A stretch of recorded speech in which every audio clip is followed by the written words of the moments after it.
তো hi friends, good morning, welcome back to my channel কে ব্লগের নতুন একটি ব্লগে সবাইকে অনেক ভালোবাসা। আশা করি সবাই অনেক ভালো আছো।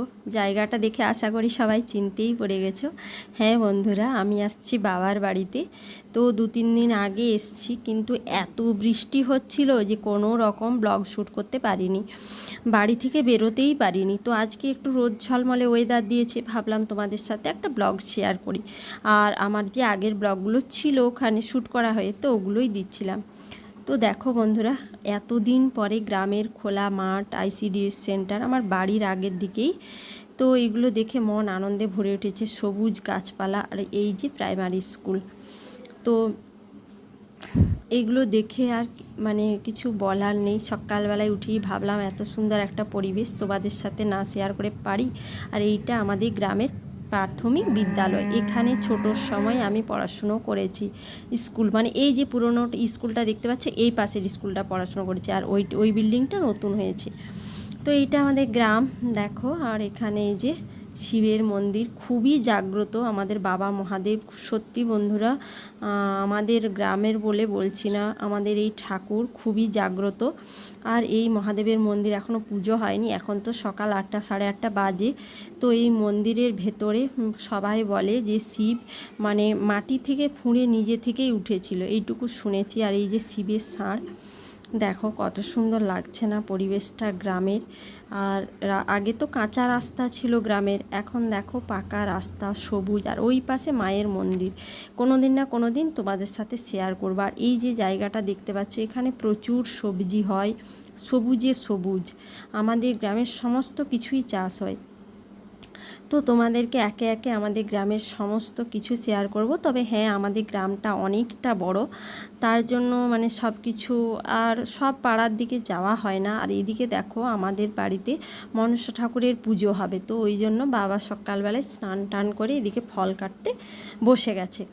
তোমরা জানো যে আমাদের মানে আমি তোমাদেরকে ভিডিওতে শেয়ার করেছিলাম যে আমাদের বাড়িতে একটা খুব বড় মানে সাপ বেরিয়েছিল, ওই জন্য ঠাকুরকে একটু পুজো দেওয়া হচ্ছে। আর এটা বাড়িতে পুজো দেওয়া হচ্ছে। আর এই দুর্গা পুজো তো সামনেই বন্ধুরা। তো দুর্গা পুজোটা পেরিয়ে গেলে আমি একবার মায়ের মন্দিরে যেয়ে মানে ওই মাদপুরের মা মনসার মন্দির, ওখানে যেয়ে একবার ভালো করে আবার পুজো দিয়ে আসবো। আমি একবার পুজো দিতে গিয়েছিলাম, তোমরা দেখেছো ভিডিওতে, যারা যারা আমার ভিডিও দেখো। এদিকের কাজ হয়ে গেলে আর নাড়ু বানাবে। ঠিক আছে, কটা নারকেল নাড়ু করবে? দেখ যা করবে আর তা পিছে দেব। ঠিক আছে।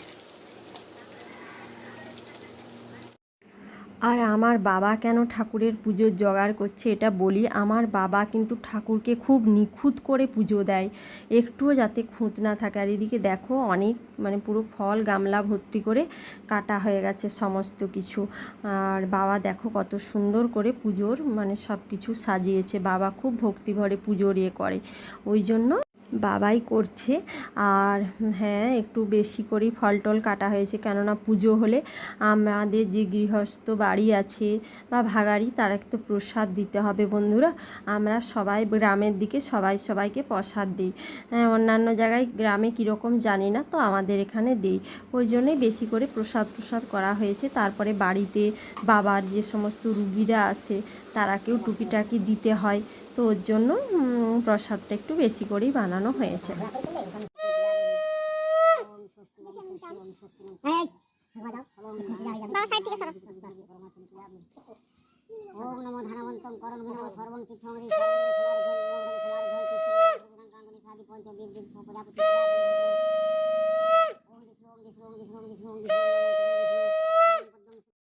আর এখানে দেখো পুজো হয়ে গেছে। আর এদিকে দেখো আমি লুচি ভাজতে শুরু করে দিয়েছি। আর লুচিগুলো কীরকম ফুলেছে দেখো বন্ধুরা। কিন্তু আমি মেদিনীপুরে লুচি যখন করি তখন এতটাও ভালো ফুলে না, কি জানি ময়দার না তেলের কোনো সমস্যা থেকে বুঝতে পারি না। আর এখানে লুচিগুলো কিভাবে ফুলে উঠেছে দেখো, প্রত্যেকটা লুচি খুব সুন্দর।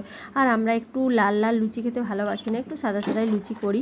আর এদিকে দেখো গরুর দুধের, আমাদের ঘরের গরুর দুধের পায়েস বসিয়ে দিয়েছি হাঁড়িতে করে।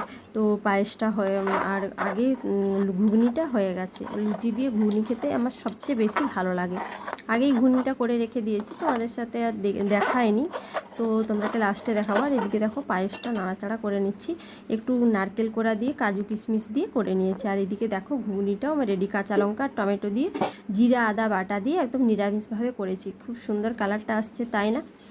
আর এদিকে দেখো খাওয়া দাওয়ার পরে বিকেলবেলায় একটু পেছন দিকে আমাদের বাড়ির একটা সাইডের দিকে চলে আসছি তোমাদের সাথে একটু শেয়ার করার জন্য। এই দেখো বন্ধুরা, চারিদিকে কি সুন্দর সবুজ গাছপালা আমাদের বাড়িটার চারিপাশে, খুব সুন্দর ওয়েদার। আর এই যে পুকুরটা তোমরা দেখতে পাচ্ছ, একটু আবছা ভাবে তোমরাকে দেখাচ্ছি ভালোভাবে, দাঁড়াও। এই পুকুরটার সঙ্গে ছোটোবেলার কত স্মৃতি লুকিয়ে আছে। এই পুকুরে কত স্নান করেছি, এখন আর এই পুকুরে কেউ স্নান করেনি। আর ওয়েদারটা দেখো, একদম রোদ ঝলমলে ওয়েদার।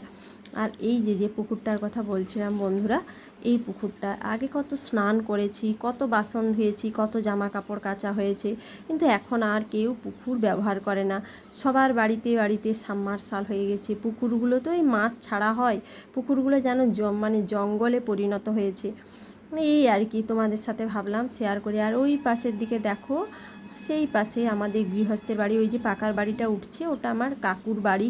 আর কারো কেউ দাদুর বাড়ি, মানে ওই জাতো খুঁড়তো দাদুর বাড়ি। আর এই যে বাঁশের ঝাড় আমাদের পেছন দিকে, এই বাঁশ ঝাড়ে ছোটোবেলায় কত পুতুল খেলেছি। তো